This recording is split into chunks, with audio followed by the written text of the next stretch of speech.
Hello and welcome back to GK GS quick bite. तो हम mock test देखते जा रहे हैं जो कि हमारे पीईबी एग्ज़ाम के लिए काफ़ी इंपॉर्टेंट है। और यहाँ पर मैं वही मॉक टेस्ट डिस्कस करूँगा, मतलब वही क्वेश्चन डिस्कस करूँगा मॉक टेस्ट में जो आपके एग्ज़ाम में मिसलीनियस हैं या जिन क्वेश्चंस में आपको कन्फ्यूज़न होता है जो अक्सर लोगों से गलत होते हैं। तो चलिए स्टार्ट करेंगे। सारे सेक्शन लेंगे, बस मैथ और रीजनिंग नहीं लेंगे क्योंकि यहाँ पर हमको टाइम बचाते हुए और जल्दी जल्दी रिवीजन लेना है। और मैं आप लोगों से कहूँगा कि मैथ रीजनिंग की खुद से प्रैक्टिस करिए। चलिए स्टार्ट करते हैं। पहला क्वेश्चन है हमारे पास में। पहला क्वेश्चन है which of the following is the largest gland in the human body. Human body में लार्जेस्ट ग्लैंड क्या है? हमारी लिवर है। Next question is question number, आप क्वेश्चन नंबर पे आप ध्यान मत दीजिएगा क्योंकि ये मैंने बल्क में क्वेश्चन लिए है तो ऊपर नीचे सीरीज हो सकती है क्वेश्चन की, क्वेश्चन नंबर की, तो उस पर ध्यान मत दीजिए, बस आप सीधा क्वेश्चन देखिए। नेक्स्ट क्वेश्चन है which of the following is a phyla of animal kingdom. तो फाइला ऑफ एनिमल किंगडम कौन है? वो नाम है हमारा, ये नेम आपको देखने पड़ेंगे, थोड़े टर्म इसके ऐसे होते हैं अजीब और गरीब से। सो उसका नाम है निमेथिलमिंटिस। ठीक है, निमेथिलमिंटिस, ध्यान में रखिएगा। ये क्या है? ये एक फाइला है एनिमल किंगडम का, बाकी की ये नहीं है, ये ही है सिर्फ, ये सब नहीं है। ठीक है ना, ध्यान रखिएगा। नेक्स्ट क्वेश्चन पर आते हैं। अगला क्वेश्चन है हमारे पास में, वेट अ मिनट, चलिए अगला क्वेश्चन है which of the following is a phyla. ये तो हमने पढ़ लिया ना, ठीक है। नेक्स्ट क्वेश्चन है which chemical is used to test protein present in food material. तो फूड मटेरियल में प्रोटीन है या नहीं है, इसके लिए हम कौन सा केमिकल मतलब केमिकल यूज करते हैं टेस्ट करने के लिए? तो हम यूज करते हैं copper sulphate and caustic soda. ध्यान रखिएगा, ऑप्शन नंबर 2 एकदम सही आंसर है। नेक्स्ट क्वेश्चन पर आते हैं विच of the following is symbiotic bacterium. तो सिम्बायोटिक बैक्टीरियम क्या कौन है? हमारा राइबोजियम है। मैंने इससे पहले वाले मॉक टेस्ट में ही बताया था राइबोजियम से रिलेटेड। नेक्स्ट क्वेश्चन पर आते हैं।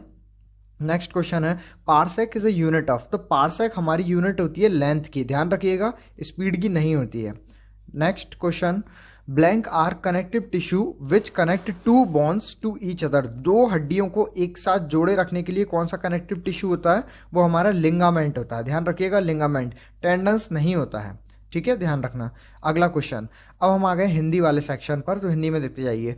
56 किन दो छंदों का मिश्रण है। तो 56 किंदों का है, एक रोला का है और एक उल्लाला का है। ध्यान रखिएगा, rola and ulala is our correct answer.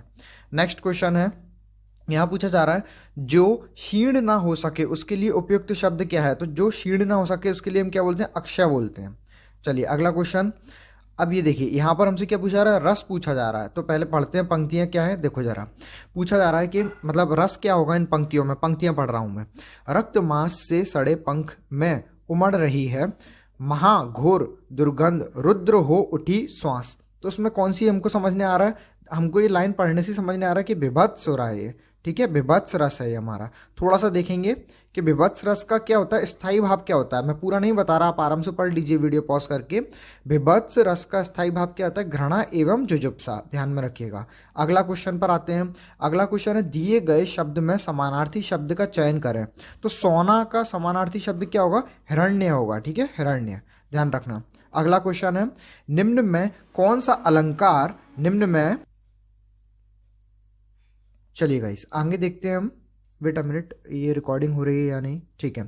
निम्न में कौन सा अलंकार अर्थालंकार नहीं है। तो देखिए यहां पूछा जा रहा है अर्थालंकार नहीं है, तो कौन सा नहीं है? यमक नहीं होता। बाकी ये सब सारे, तो ये जितने भी ऑप्शन है ये तो हैं अर्थालंकार, लेकिन यमक नहीं होता एक अर्थालंकार, है ना। नेक्स्ट क्वेश्चन पर आते हैं। प्रभा किसका पर्यायवाची है? प्रभा से कंफ्यूज मत होइए, सूर्य का नहीं है, किरण का होता है। ठीक है ना। अगला क्वेश्चन ये पूछा जा रहा है कि आज सवेरे मैं आपके यहां गया था। इस वाक्य में कौन सा काल है? ऑब्वियसली हमको समझने आ रहा है ये पूर्ण भूतकाल है। ठीक है। अगला क्वेश्चन, उच्चारण में कौन सी संधि है? तो उच्चारण में व्यंजन संधि है। तो गाइस जिन लोगों ने संधि नहीं पढ़ी वो अच्छे से पढ़िएगा, मैं आपको शो कर देता हूँ कुछ, इसमें यहाँ आपके लिए इंपॉर्टेंट हो जाएगा। वीडियो पॉज करके आराम से पढ़ लेना कि क्या क्या लिखा हुआ है यहाँ पर एक्सप्लेनेशन में। ठीक है। अगला क्वेश्चन, निम्नलिखित प्रश्न में वाक्य की संरचना के आधार पर उसका भेद बताइए। तो बताइए, वाक्य क्या दिया हुआ है? श्याम मोहन से खाना बनवाता है। तो ये क्या है? ये है प्रेरणार्थक क्रिया हो रही है ये। ठीक है, क्रियाएं पूछी गई हैं इसमें, तो कौन सा है? ऑप्शन नंबर 1 एकदम ठीक है। अगला क्वेश्चन है निम्नलिखित में से कौन सा शब्द शुद्ध अशुद्ध है? अशुद्ध कौन सा शब्द है इसमें? देखिए पूजनीय ये अशुद्ध है, बाकी ये सारे शुद्ध शब्द है ना। अब मैं बताता हूँ पूजनीय कैसे लिखते हैं। देखिए यहाँ पर एक्सप्लेनेशन दे रखा है कि विकल्पों में से पूजनीय सही है, मतलब सही है इससे उनका मतलब है कि अशुद्ध है ये, है ना। तो पूजनीय शब्द अशुद्ध शब्द है, और शुद्ध शब्द क्या होता है ये देखिए, मैं इसको बॉक्स में कर रहा हूँ, पूजनीय ये शुद्ध शब्द है, ठीक है, ध्यान रखना। नेक्स्ट क्वेश्चन पर आते हैं। अधिसूचना में दिए गए विकल्पों में से क्या नहीं लिखा जाता? तो क्या नहीं लिखा जाता है, ये देखिए, अधिसूचना जो हम देते हैं ना, उसमें ये संबोधन नहीं लिखा जाता कभी भी, बाकी ये सब तो लिखा जाता है, पता, दिनांक, हस्ताक्षर, ये सब लिखा जाता है। अगला क्वेश्चन है, तो गाइस थोड़ी सी मैंने स्पीड इस बार तेज रखी है क्योंकि पहले वाले मॉक में हमें ज़्यादा टाइम लग गया था। चलिए, तो अब हम आ गए अपने अगले सेक्शन पर, ये हमारा इंग्लिश का सेक्शन। इंग्लिश स्टार्ट करते हैं, जल्दी जल्दी देखते जाते हैं। पहला क्वेश्चन है हमारे पास, the serious student blank this group are the one who demand the most blank the college. तो करेक्ट इसमें क्या बनेगा हमारा, कंप्लीट करेंगे जब सेंटेंस, तो ये होगा the serious student of this group are the one who demand the most in the college, ठीक है, ये एकदम करेक्ट आंसर है। अगले क्वेश्चन पर आते हैं, choose the correct form of the verb to fill in the blank. तो बताइए क्या होगा इसका करेक्ट आंसर होगा they have been building the bridge for several months, ठीक है, ये एकदम करेक्ट आपका वर्ब है। अगला क्वेश्चन पर आते हैं, his sword is the sharpest sword in Persia. Sword मतलब तलवार, तो इसका हमें क्या बताना है, हमको बताना है कि कन्वे करना है, मतलब इनमें से कौन सा सेंटेंस ऑप्शन में दिया हुआ है जो कि सेम मीनिंग कन्वे कर रहा है। तो ऑप्शन नंबर 3 देखिएगा, his sword is sharper than any other sword in Persia, ये एकदम सही मीनिंग कन्वे कर रहा है। चलिए अगला क्वेश्चन है, हमको ऑप्शन देखने हैं और एक्सप्रेस करना है अपने सेंटेंस को पैसिव वॉइस में। तो देखिए पहले सेंटेंस क्या हमारा ये देखते हैं, they catch whale shark commercially in some places around the world, ठीक है। अब इसका सही पैसिव क्या बनेगा, whale shark are caught commercially some places around the world. इसका मैं बस आपको रूल बता देता हूँ थोड़ा सा, यहाँ देखिएगा, बाकी आप पढ़ सकते हैं पॉज करके वीडियो को। चलिए मैं ये बता रहा हूँ आपको कि subject plus verb first form plus object, ये क्या हो जाएगा आपका एक्टिव वॉइस हो जाएगा। पैसिव में चेंज करेंगे तो क्या होगा, सब्जेक्ट मतलब ऑब्जेक्टिव केस जो है plus is am are plus verb third form plus object, मतलब जो सब्जेक्टिव केस होगा वो बाद में आ जाता है, ये होगा आपका पैसिव वॉइस, ध्यान रखिएगा। अगला क्वेश्चन पर आते हैं, यहां हमसे पूछा जा रहा है the bride looked radiant on her wedding day. तो उसमें हमको बताना है एप्रोप्रिएट सिनोनिम, ध्यान रखना सिनोनिम मतलब सिमिलर जो वर्ड होगा। तो रेडिएंट का सिमिलर वर्ड क्या हो सकता है, इलेटेड हो सकता है, ध्यान रखना इलेटेड, ठीक है। बाकी के वर्ड्स का भी मैं आपको मीनिंग बता देता हूँ। तो देखिए रेडिएंट का तो हमने बता ही दिया, मतलब क्या होता है, जाहिर है बहुत खुश या बहुत सुंदर होता है, ठीक है। इलेटेड का मतलब भी सेम ही होता है, बेहद खुश। और डल का मतलब क्या होता है, उत्साह की कमी होना। एग्जॉस्टेड का मतलब क्या होता है, अत्यधिक थका हुआ और ऊर्जा की कमी होना। और ये शायद आपको विजिबल नहीं हो रहा होगा तो मैं ऑडियो सुनिएगा इसके बारे में। डिग्निफाइड का मतलब क्या होता है, बहुत ही रचना और गंभीर तरीके से, ठीक है, ध्यान रखना। अगले क्वेश्चन पर आते हैं, यहाँ पूछा जा रहा है आपसे, ये जो सेंटेंस दे रखा है इसको हमको रिपोर्टेड स्पीच में एक्सप्रेस करना है। तो देखिए सेंटेंस क्या है, father said to Mohit how much money do you need for your school trip. तो ये इसको हम रिपोर्टेड में करेंगे तो कैसे बदलेगा ये रिपोर्ट में, ये बदलेगा father asked Mohit how much money he needed for his school trip. Explanation देखिएगा, देखिए मैं इसका एक्सप्लेनेशन अच्छे से बता रहा हूँ पूरा, देखिए इसके की पॉइंट्स देखते जाना आप आराम से। पहला क्या है, the given sentence is in direct speech. Obviously जो हमें सेंटेंस दिख रहा है वो क्या है, डायरेक्ट स्पीच में है। डायरेक्ट स्पीच में क्या होता है, देखिए the reporting of speech by repeating the actual word of a speaker. Okay, for example I am going she said, मतलब किसी ने बोला मैं जा रही हूँ, तो we have to convert it into indirect speech. हमको क्या करना पड़ेगा, इसको इनडायरेक्ट स्पीच में बदलना पड़ेगा। Indirect speech is a speech, अब होता क्या है इनडायरेक्ट स्पीच वो बता रहा हूं मैं। Which tell you what someone said, मतलब किसी ने क्या बोला ये हमको बताना पड़ता है इनडायरेक्ट स्पीच में। But does not use the person actual word, पर हम क्या करते हैं उसमें जो पर्सन ने एक्चुअल वर्ड बोला वो यूज नहीं करते हम। जैसे कि देखिए एग्जाम्पल से समझेंगे आप, यहाँ लिखा हुआ है they said you didn't like it, उन्होंने कहा तुम इसको पसंद नहीं करते।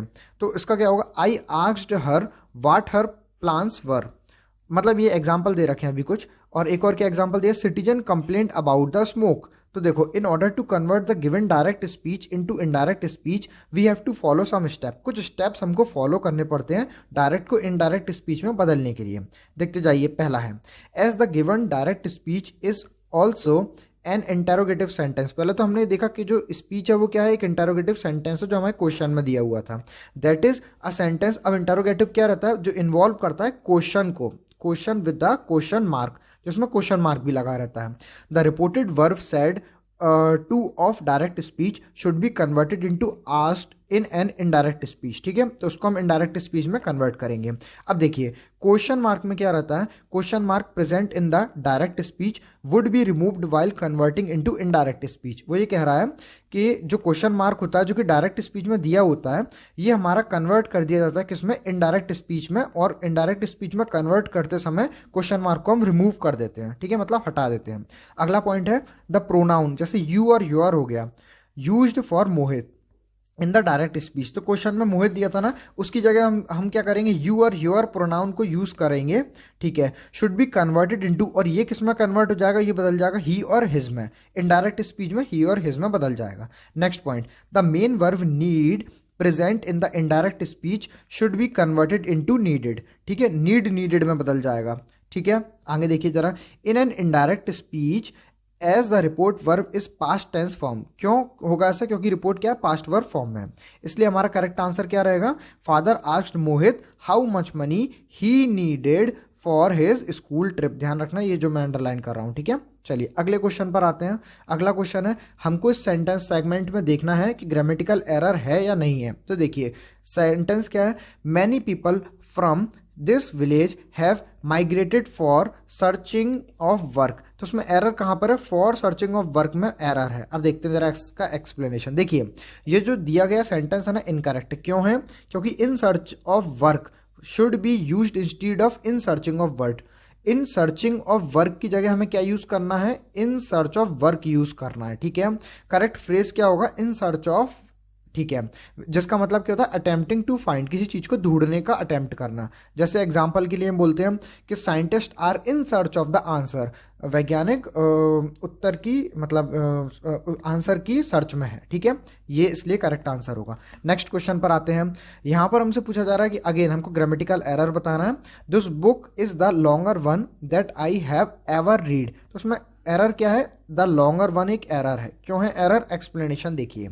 The given sentence grammatically incorrect है, क्यों है, here the longest should be used instead of longer one. देखो लॉन्गर वन की जगह हमें क्या यूज करना पड़ेगा, लॉन्गेस्ट यूज करना पड़ेगा, इसलिए इनकरेक्ट है।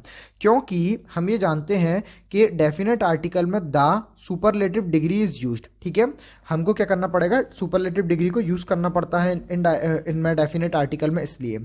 जैसे एग्जांपल के लिए देखिए, Marcus is the tallest boy in the class, is the tallest boy, ये लग रहा है ना, इसलिए ध्यान रखना इस चीज का। अगले क्वेश्चन पर आते हैं। अब यहां पर हमको बताना, जो ब्रैकेट में दिया हुआ है क्वेश्चन ये है कि करेक्ट ऑप्शन बताना according to the transformation started in the bracket. तो देखिए सेंटेंस क्या है, it is meaningless to worry about your future, और ब्रैकेट में हमको क्या बता रखा है, इंटेरोगेटिव, तो कैसे बनेगा, why worry about your future, ये हमारा करेक्ट आंसर हो जाएगा। अगला क्वेश्चन देखिए, रीडिंग फेजिंग, मतलब जो फेज दिया हुआ है पूरा एक रीड करना है पैसेज को हमको, ये हम अभी नहीं कर रहे हैं, तो 2 क्वेश्चन में ये स्किप कर रहा हूँ। चलिए आगे चलते हैं, 4 क्वेश्चन है, चलिए इसके आगे चलते हैं। अब ये मैथ आ गया है, तो मैथ भी हम यहाँ पर नहीं देख रहे हैं, तो इसके आगे देखते हैं, देखते जाते हैं जरा। चलो अब यहाँ से अपन शुरू करते हैं। ये है हमारा ये शायद मैनेजमेंट से ही रिलेटेड क्वेश्चन है, चलो स्टार्ट करते हैं। देखते हैं मैनेजमेंट है या जीके है, क्वेश्चन पढ़ के समझने आएगा। The market in which loan of money can be obtained is called, तो करेक्ट आंसर क्या है, मनी मार्केट कहलाया जाता है। अगला क्वेश्चन, इन सितंबर 2022 मध्य प्रदेश, तो ध्यान रखिए गाइस, ये जो क्वेश्चन अभी आना शुरू हो गए हैं, ये जीके एमपी और इंडिया जीके से आना शुरू हो गए हैं, ठीक है, तो ध्यान रखिएगा। चलिए अब क्वेश्चन देखते जाते हैं। अगला क्वेश्चन है, सितंबर 2022 में Madhya Pradesh school education department used a district report card regarding education, which of the following district is the first place, तो पहली प्लेस पे कौन सा डिस्ट्रिक्ट आया था, इसमें छतरपुर आया था। ध्यान रखिएगा, करंट अफेयर से रिलेटेड भी क्वेश्चन आ सकते हैं, एमपी और इंडिया दोनों के। अगला क्वेश्चन है, which one of the following state of India is not having a common border with Bangladesh, तो बांग्लादेश के साथ कौन से स्टेट की कॉमन बॉर्डर नहीं लगती, नागालैंड की नहीं लगती, बाकी इन सब की लगती है। मेघालय त्रिपुरा वेस्ट बंगाल की लगती है। अगला question, which para swimmer of Madhya Pradesh has swim across the north channel in September 2022? तो किसने ऐसा किया था? करेक्ट आंसर है सत्येंद्र सिंह लोहिया। आपका होमवर्क है, ये बताएंगे कि सत्येंद्र सिंह लोहिया एमपी में किस जगह से बिलोंग करते हैं। अगला question, the famous Meenakshi temple is located in? Correct answer क्या? मदुरई में है, ये बहुत फेमस मंदिर है। ठीक है, अगले क्वेश्चन पर चलते हैं। Which among the following is the main reason for October heat in India? October heat का मेन कारण क्या रहता है इंडिया में?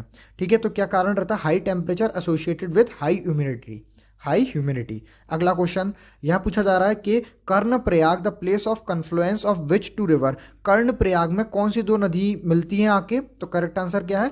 पिंदार रिवर एंड अलकनंदा रिवर, ध्यान रखना। अगले क्वेश्चन पर आते हैं। As per census 2011 the population of Madhya Pradesh is almost, 2011 के सेंसस के अकॉर्डिंग एमपी की पॉपुलेशन कितनी है? 7.3 करोड़ है, ध्यान रखना। अगला question, order of planet according to distance from the sun? सूर्य से दूरी पूछी जा रही है, प्लैनेट की क्या क्या दूरी है और कैसे बताना है हमको? ये हमको बताना है अकॉर्डिंग टू द डिस्टेंस। हाँ, मतलब सूर्य से डिस्टेंस किस किस की, मतलब पहले सबसे पास में कौन है, फिर उनसे दूर कौन है, फिर सबसे दूर कौन है, ऐसा बताना है हमको। सो करेक्ट आंसर क्या? Mercury, Venus, Earth and then Mars. ठीक है, ध्यान रखना। अगला question, which of the following is an application software? तो देखिए, ग्राफिक एक एप्लीकेशन सॉफ्टवेयर है, बाकी ये सब नहीं है। चलिए, ये कंप्यूटर सेक्शन आ गया अपना। अगला question, which of the following keyboard shortcut is use to lock your window 10 PC? देखो, विंडो 10 पीसी को अगर आपको लॉक करना है ना, तो आप बस विंडो लोगो पर लोगो की को टच करें और एल को साथ में दबाएं तो आपका लॉक हो जाएगा वो। अगला क्वेश्चन है कि which of the following MS Word feature is use to create one document and send it to multiple people? तो वो क्या होता है? वो मेल मर्जर कहलाता है, ध्यान रखना। अगला क्वेश्चन है, which of the following is the other name of functional language? तो which is the other name of functional language? Functional language का अदर नेम क्या है? एप्लीकेशन लैंग्वेज भी हम इसको बोलते हैं। चलिए, अगला क्वेश्चन है, from which menu in Microsoft PowerPoint 2016 you got option like text direction, अलाइंग टेक्स्ट एंड न्यू स्लाइड? तो कहाँ से देखने को मिलता है हमको? ये होम से हमको देखने को मिलता है। अगला क्वेश्चन है, MS Excel 2010 में टू प्रोटेक्ट और share a workbook which of the following tab can be assist?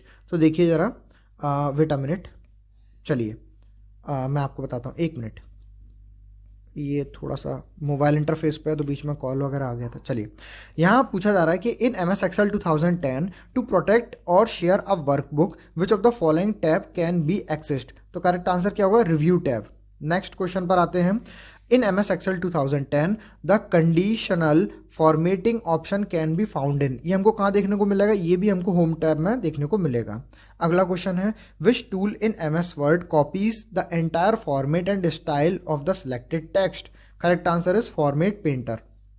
तो गाइस, आप देख ही रहे हैं MS से कितने सारे क्वेश्चन आते हैं। अगला क्वेश्चन है, अगले क्वेश्चन पर चलते हैं। तो गाइस, ये आ गया आपका रीजनिंग से रिलेटेड क्वेश्चन है, ये हम अभी नहीं देख रहे हैं रीजनिंग। तो चलिए, वेट अ मिनट, अब सीधे मैं मैनेजमेंट के क्वेश्चन लेकर आता हूँ।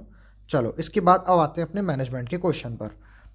ये भी नहीं है, ठीक है, यहाँ से मैनेजमेंट शुरू हो रहा है। चलो, indirect cost is the cost incurred by the firm which? Answer क्या होगा? Which are common to several product. Direct याद करना है इसको। अगला क्वेश्चन, द एक्रोनेम POSDCORB, ठीक है, कॉस्ट मतलब पढ़ने की कोशिश मत करो, उसको डायरेक्ट ही बोलना, POSDCORB। इसमें R क्या स्टैंड करता है? R स्टैंड करता है रिपोर्टिंग को। बाकी का मीनिंग हम देख लेते हैं। ये मैं पॉज करता जा रहा हूँ, मतलब आप इसको वीडियो को पॉज करके पढ़ लेना अच्छे से। चलो, मैं आपको शो कर रहा हूँ अभी यहाँ पर, ठीक है ना।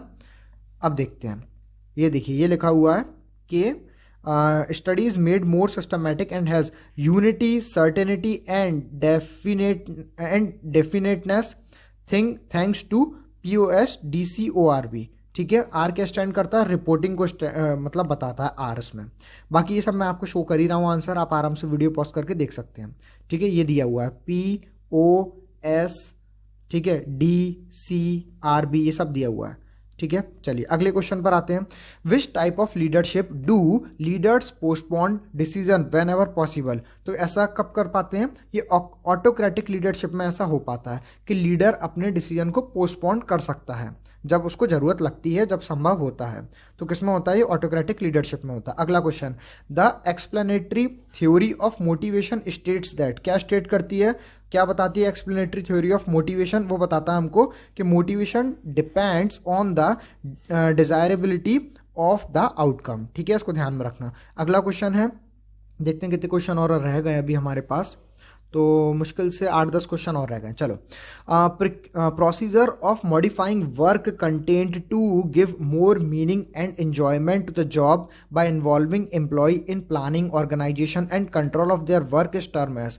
तो ऐसी चीज को हम क्या बोलते हैं? उसको हम बोलते हैं जॉब एनलार्जमेंट। ध्यान रखिएगा। अगला क्वेश्चन आता है, amount spend on increasing the seating capacity of the cinema hall is called. किसी सिनेमा हॉल की हम बैठने की क्षमता बढ़ा रहे हैं तो उसको हम क्या बोलेंगे मैनेजमेंट के रेस्पेक्ट में? उसको हम बोलेंगे कैपिटल एक्सपेंडिचर बोलेंगे। अगला क्वेश्चन है कि when the law fail which of the following practice that may stop organising from harming the society और एनवायरमेंट। तो कौन सी चीज रहती है? एथिक्स रहती है, जो कि क्या होता है? वो स्टॉप हो जाती है। That may stop organising from harming the society और एनवायरमेंट। अच्छा क्वेश्चन है। अगला क्वेश्चन पर आते हैं, specialist from different functional department, अलग अलग डिपार्टमेंट से स्पेशलिस्ट हैं, वो ड्रॉन कर रहे हैं, are drawn by an organisation and assigned one or more project being led by project manager, such an organisation is called. तो ऐसे ऑर्गेनाइजेशन को हम क्या बोलते हैं? उसको हम बोलते हैं मैट्रिक्स ऑर्गेनाइजेशन। डायरेक्ट डेफिनेशन दे रखी है मैट्रिक्स ऑर्गेनाइजेशन की, तो उसको आप अच्छे से पढ़िए, इनफैक्ट लिख कर भी देखिए। नेक्स्ट क्वेश्चन है, in promotion mix the 3 main promotional object are. तो 3 मेन प्रमोशनल ऑब्जेक्ट क्या रहते हैं प्रमोशन मिक्स में? वो रहते हैं इन्फॉर्म द मार्केट, पहले आप मार्केट को इन्फॉर्म करें, इंक्रीज डिमांड और फिर अपनी डिमांड बढ़ाएं, एंड डिफरेंशिएट अ प्रोडक्ट, और एक प्रोडक्ट को डिफरेंशिएट करें। ध्यान रखिएगा। अगला क्वेश्चन है, बस गाइस लास्ट के 4 क्वेश्चन रह गए हैं। अगला क्वेश्चन है, blank are the approaches to the study of leadership which emphasise the personality of the leader. तो करेक्ट आंसर क्या होगा? Trait theories. ये ट्रेट थ्योरीज है जो अप्रोच करती है study of leadership which emphasis the personality of the leader. I hope आपको समझ में आया होगा। अगला question, degree of decentralisation indicate. Degree of decentralisation क्या इंडिकेट करती है? ये करती है डिग्री ऑफ अथॉरिटी डेलीगेशन। ठीक है, ध्यान रखना। अगला क्वेश्चन, बस सेकंड लास्ट क्वेश्चन है ये, losses are anticipated and profit that are फिर से पढ़ता हूं question, losses are anticipated and profit are not accounted until realised. ठीक है, ये एक स्टेटमेंट टाइप का दिख रहा है। Is a part of following principle. ये किस चीज का प्रिंसिपल है? ये कंजर्वेटिज्म का एक प्रिंसिपल ही है। ठीक है, चलिए। And the last question of today's video is, which of the following does not characterized grapy wine. तो ग्रेपी वाइन को इनमें से कौन सी चीज कैरेक्टराइज नहीं कर रही है? तो कौन सी चीज नहीं कर रही है? It is controlled by management. ये चीज सही नहीं है। बाकी ऑप्शन ठीक है ग्रेपी वाइन से रिलेटेड, बाकी ये मतलब उसके कैरेक्टर होते हैं ग्रेपी वाइन की, जैसे कि there is freedom to move in any direction. ठीक है, it is likely to satisfy group member, social need, and एक और है कि it is largely use to serve the self interest of people in it. तो I hope आपको ये video अच्छा लगा होगा। इसमें हम बेसिकली हम मॉक प्रैक्टिस कर रहे हैं जो हमारा पेपर आने वाला है पीईबी का। ठीक है, तो ये वीडियो अगर अच्छा लगा हो तो लाइक कीजिए और चैनल को सब्सक्राइब कर लीजिए और सभी लोगों को